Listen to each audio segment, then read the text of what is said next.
trying to make career conversations normal. We're here with Dr. Cristina Santos and Ed Hidalgo. We're going to be discussing a research report we're happy to share with you, as well as some implementation findings from the field. Try to take the conceptual and make it practical and give you an evidence basis to move it forward. So let's start with the big ideas on the table. Why do career conversations matter, and why are teachers so important to the process? Dr. Santos, take it away.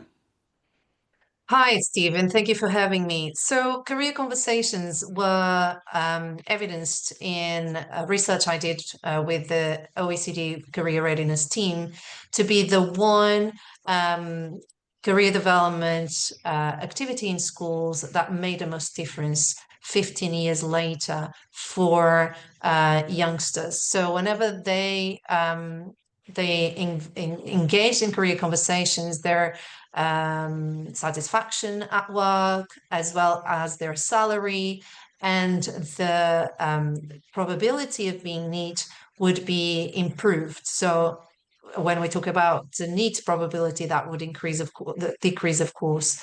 So career conversations, compared to many other activities of career development that we are used to listening about, are the one that relate with most outcomes.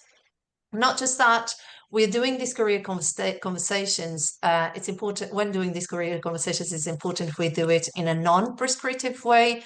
And much of what is done in terms of career dialogue in schools is embedded in the curriculum, almost like following a recipe, and leaving little opportunity for students to construct a narrative for themselves and through what makes sense to them and according to their experiences. So previous research, particularly where career conversations are established with teachers, in this case, in what is being researched the most is in the Netherlands.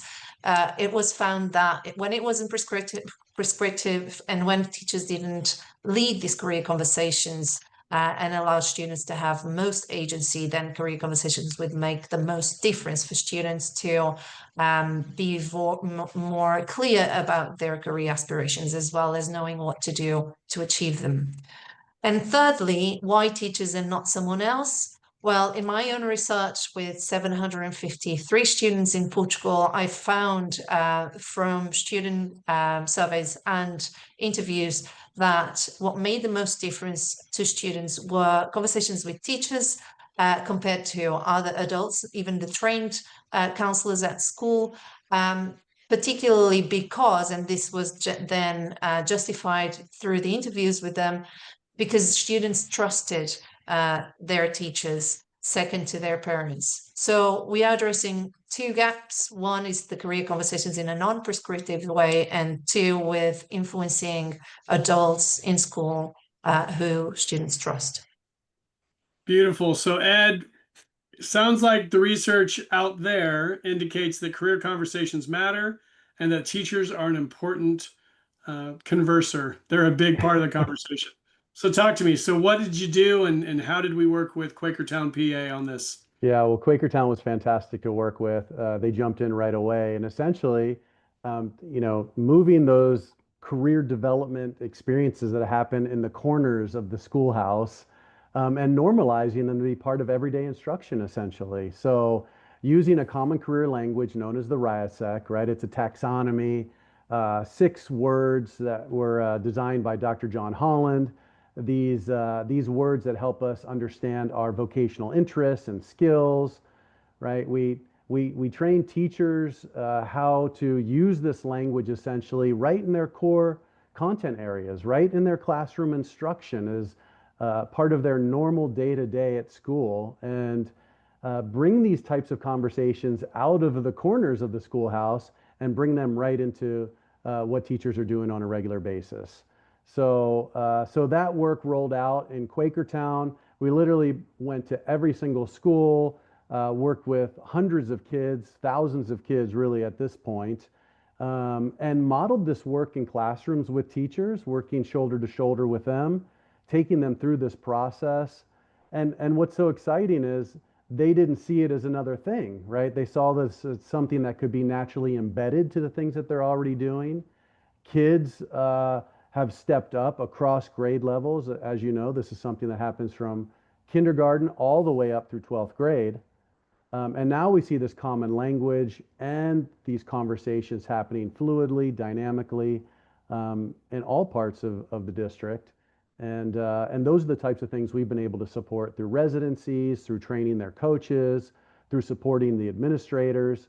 And really, as a board member, as a parent, or as a community member, the excitement really should be in the fact that these kiddos now, and we've seen this in the research, they're becoming more proactive based on this understanding and excitement of who they are, what they're learning in school, and what's possible for themselves out in the future.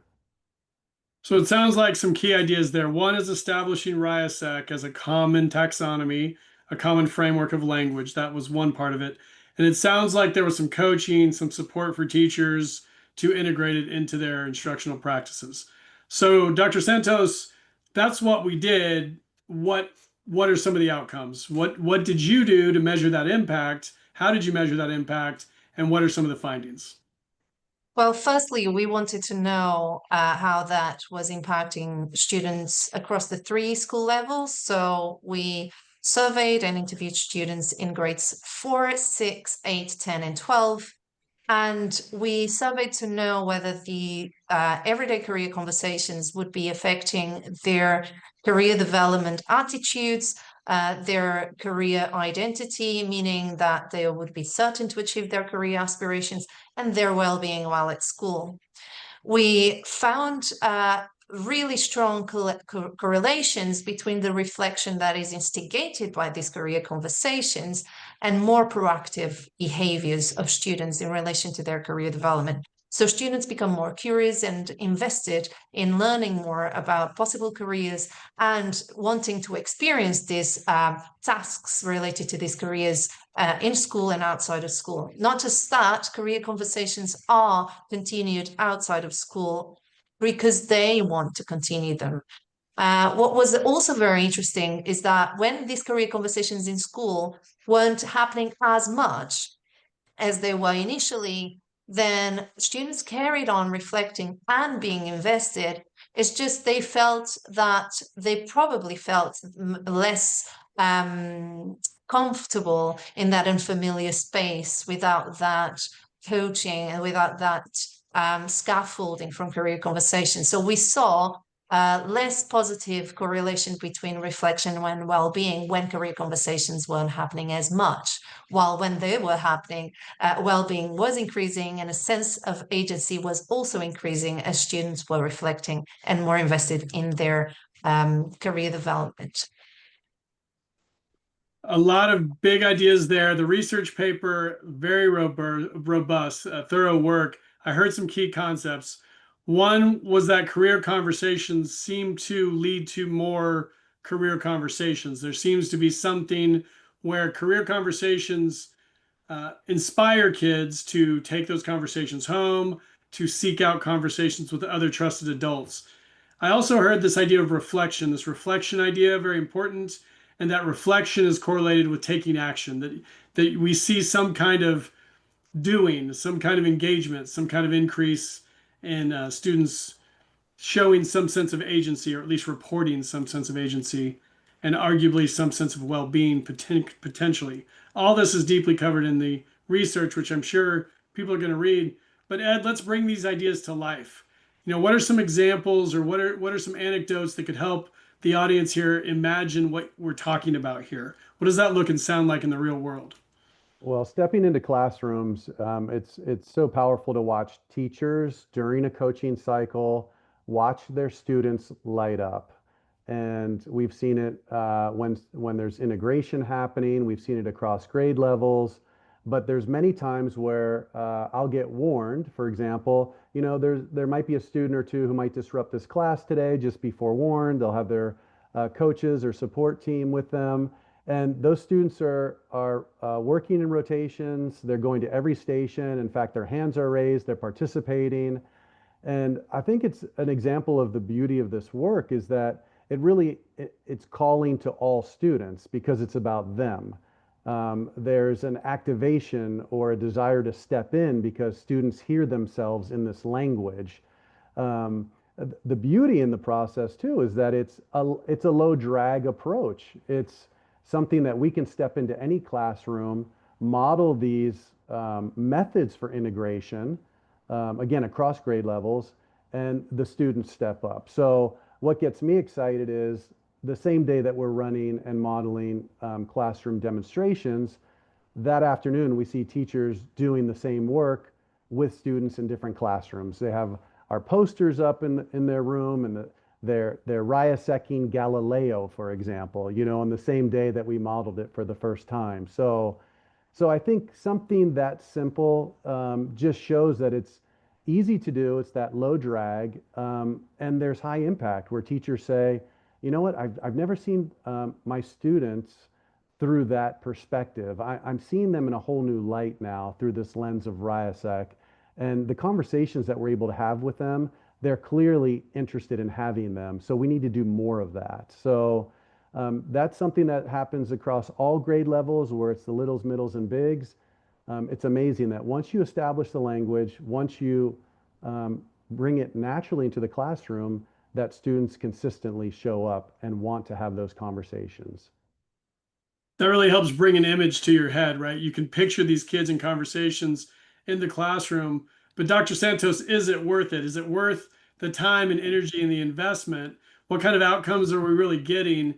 And what are your recommendations for people who are thinking about this work if they're interested?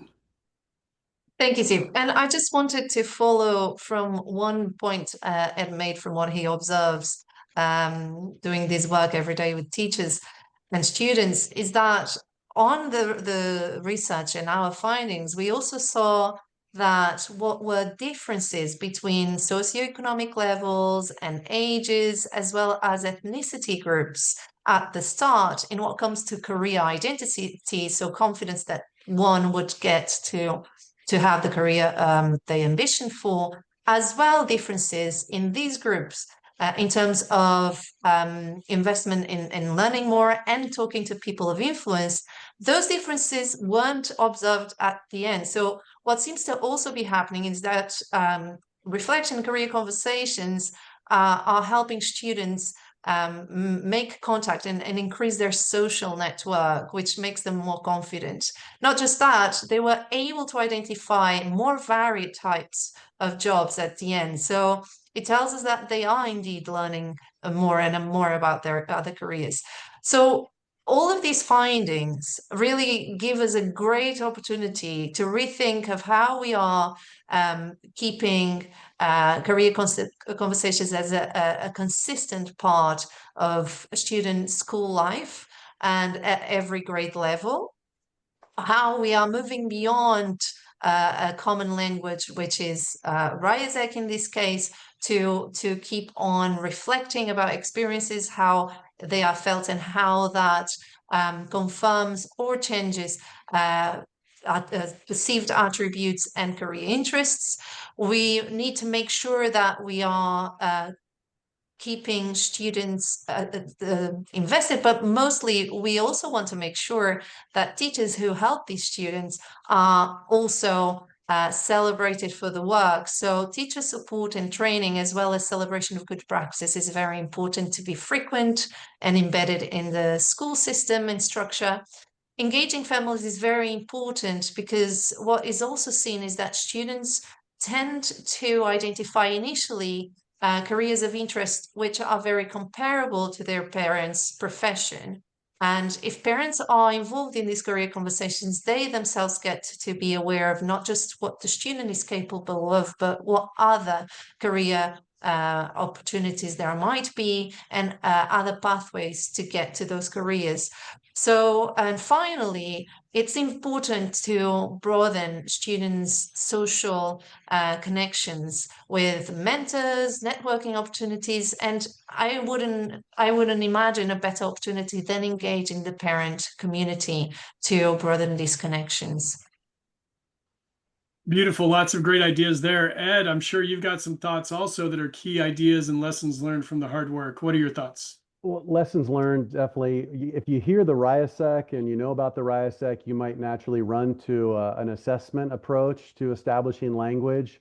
So it's important that you know through our through our approaches, through our implementation, we only use self-reporting. And the reason that we do that is because we want students to learn all the themes, all the letters, understand that all the letters are good, are needed in the world, are valuable, and certainly prepare students to understand that their themes might change. Their letters will change over time.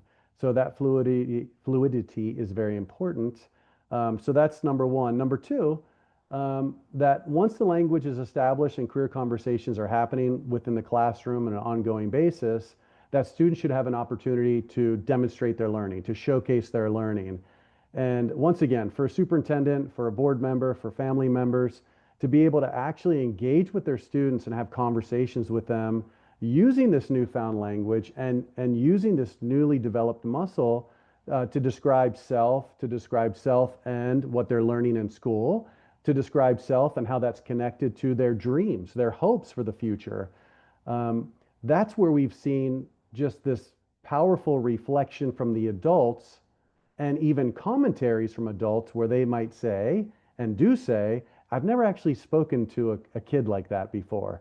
I've never spoken to a young person that had so much clarity around things that they're interested in doing and how they want to grow in their learning and where they think they're headed. So the showcase, the demonstration of learning, a spring showcase is essential to helping not only the student have the opportunity to share what they've learned, but also for the community to see the impact that's happening from the work that's going on in the classrooms between teachers and students.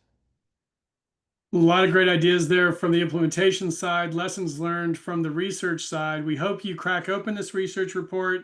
There's a lot of really interesting and provocative information in there. Again, our mission, our goal is to make career conversations normal.